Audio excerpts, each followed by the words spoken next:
Hey everyone, welcome back to Secure App. As always, this is your host and host Kunal. And today we are back with episode 3 of Secure Talks. So with me, we have been joined by Nikhil Prasad Singh and Rahul Kumar. And today's topic is the Great Indian Web3 Dream, scaling or just secure. So to discuss on this topic, we have a legal expert as well as a growth and marketing expert with us. So before moving further to them, let me just introduce myself. I'm Kunal Chowdhury, Marketing Associate, as well as Community Manager at SecureDApp. So, Rahul, if you can just introduce yourself to our audience, and after that, Nikhil will do the same. And after that, we can start with our show. Sure. So, hi guys, this is Rahul Kumar, subject matter expert at SecureDApp. I help Web3 teams to understand their hidden risks and secure the smart contract before it's too late. Okay, so hi everyone. Myself Nikhil Prasad Singh, and I am a legal expert at SecureDApp and professional in the Web3 ecosystem. So I'm here to talk about Web3 and all. So over to you, Kunal. Sure, Nikhil. So, thanks for joining, Rahul and Nikhil. So, let's start with the obvious one. India exploding in Web3. We have got thousands of developers, hundreds of startups, exchanges, wallets, metaverse place, you name it, but and you will get it. But here is my question: is the growth structured or just spontaneous conversion? Well, it's a mix of both, honestly. India's talent pool is insane. We have got some of the best smart contract developers, product designers, and security researchers. But most of the growth is a bottom up. We didn't have strong top-down regulations or frameworks, so founders are experimenting widely. Yeah, and that's both a blessing and a curse.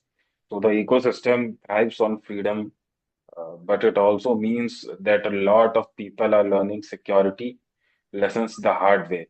That is, after the exploit has been done. Absolutely. So we are scaling fast, but not necessarily we are building the foundation.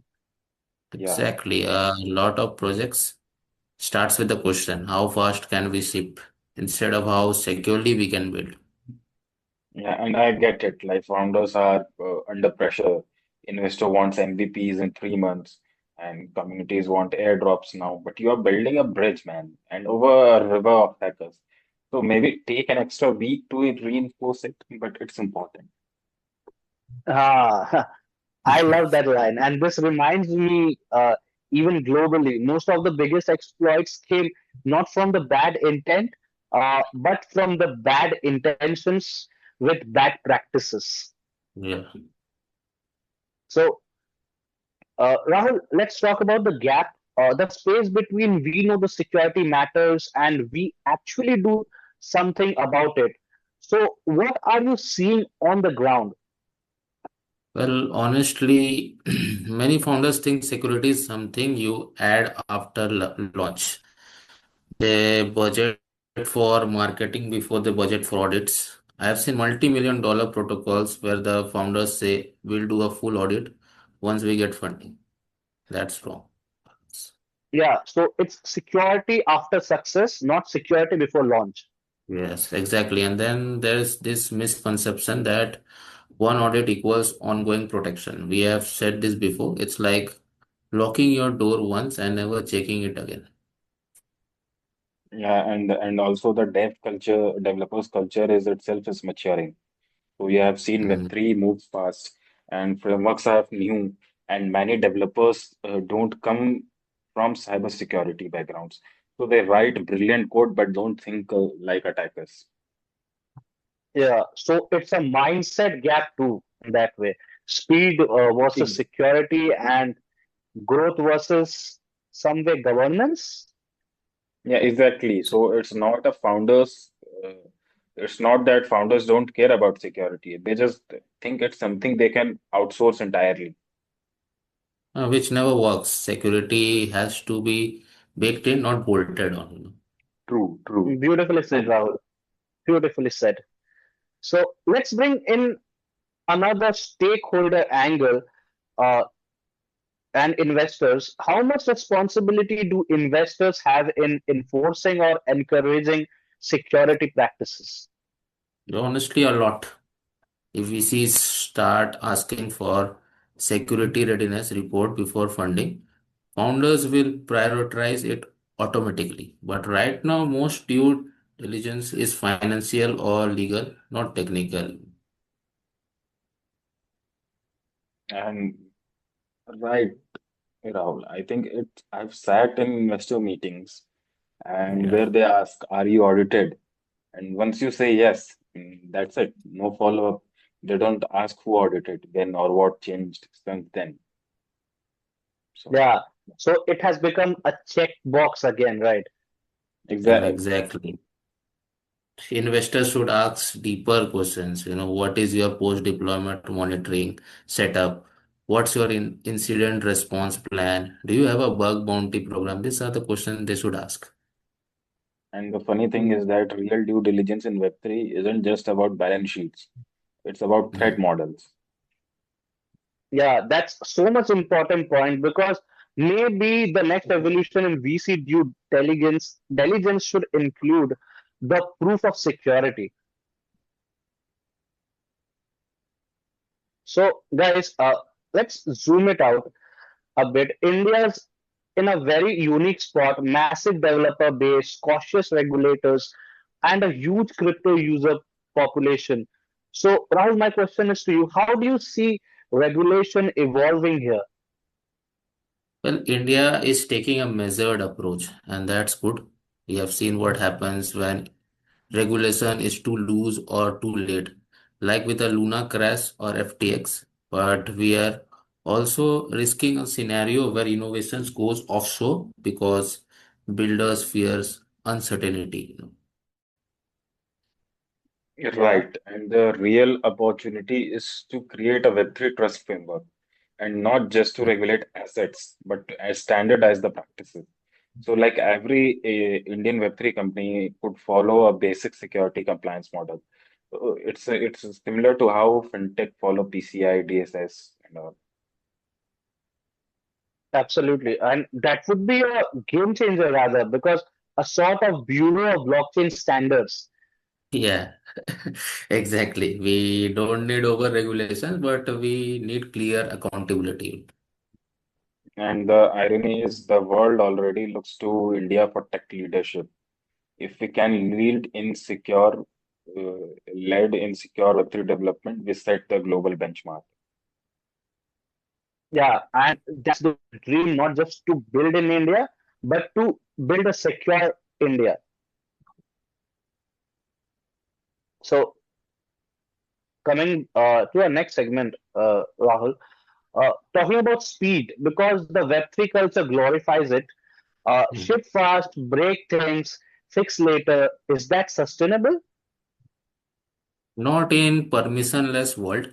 In Web 2, you could patch bugs quietly. In Web 3, your bugs is live on chain. Once deployed, it's there forever. And attackers are watching your Git commits like hawks. Exactly. And So the there is this move. yeah. Yeah, you can't, I mean, what I can say, there is a move first mindset borrowed from the Web2 starters, but in Web3, moving fast without a rollback button is dangerous. So the mantra should be ship safe and not just fast. True. Absolutely, Kunal. In fact, speed is a illusion. True velocity comes from confidence, and confidence only comes from knowing your base is secure. Absolutely. So you can't scale fearlessly if your foundation is shaky. So that saying from our KGs or nurseries that slow and steady wins the race Hmm. is still applicable, right? Yeah, So it's not about moving fast, it's about moving with certainty, right? exactly. So let's talk about people, Rahul. We often talk about tools, audits, and frameworks, but not about human lawyer. How important is culture in Web3 security? Well, it's everything, you know. You can automate test, but you can't automate ethics. Teams need to understand why security matters, not just how to implement it. Okay. And I mean, Rahul is right. And at our company, we actually made security empathy a value, meaning every decision from marketing to partnership asks, could this compromise user trust? Yeah, and that's so powerful because in decentralized system, the line between the user and the developers blurs, but both sides must act responsibly. Exactly. And let's not forget mental health. Web3 founders are under insane pressure, you know, like hacks, volatility, community FUD. It's easy to burn out. A tired founder is a risky founder. Uh, Absolutely, and that's a very human reminder because security starts with clear-headed people. Yeah. So, coming to the solutions, Rahul and Nikhil, what role do you think platforms like ours, whether SecureDApp, should play in India's Web3 security journey? Platforms like SecureDApp can become the trust layer, not just auditing, but enabling real-time visibility into project security, dashboards, analytics, live monitoring. These are the future. Exactly. And I think that secured app model of continuous verification is where we need to go. Okay, not audit once, but always secure. So audit has to be inherent in your product, not by chance. Uh, Absolutely, and that is the reason we have a product called SecureWatch, which is a 24 into 7 monitoring tool. So it monitors your wallet, it monitors your NFTs 24/7 and gives you real-time alerts that what is happening in your wallet or what is happening in your NFTs to make security more transparent and shared as well as sustainable, rather. Yes, Yeah, right. And community driven. Imagine a world where security scores are as visible as token prices. yeah, and that's the next step. I mean, you have to make the security sexy, right? A bold comment from Mr. Legal Expert. So, all right, guys, we are almost at the finishing line. Let's end with this. What's your one message to India's Web3 builders chasing the big Web3 dream? Build fast, yes, but build fearlessly secure.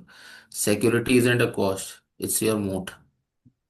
And I will also add that don't see security as a checkbox.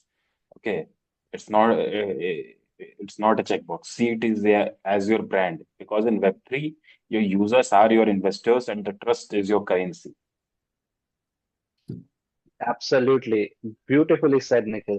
And I will add one more line to it. India's Web3 dream isn't just about to lead in innovation, but to lead in integrity as well. So I hope you like this videos, guys. First of all, thank you, Nikhil, to and Rahul for being such a great speakers on our show and sharing their insightful thoughts with our audience. So really a pleasure to have you both here. So thanks, Rahul. Thanks, Nikhil. Thank you, Kunal. And Thanks. That's good. we will be ending this segment here. We will be seeing you in the episode 4 of Secure Talks, surely. So if you like this video, please hit the like button, share this video with your friends, families, and colleagues. Subscribe to our YouTube channel, SecureDApp. We will definitely see you next time. But till then, stay safe, stay secure, and as always, we say stay ahead. So thank you, Nikhil. Thank you, Rahul. Thanks. Thanks, Kunal.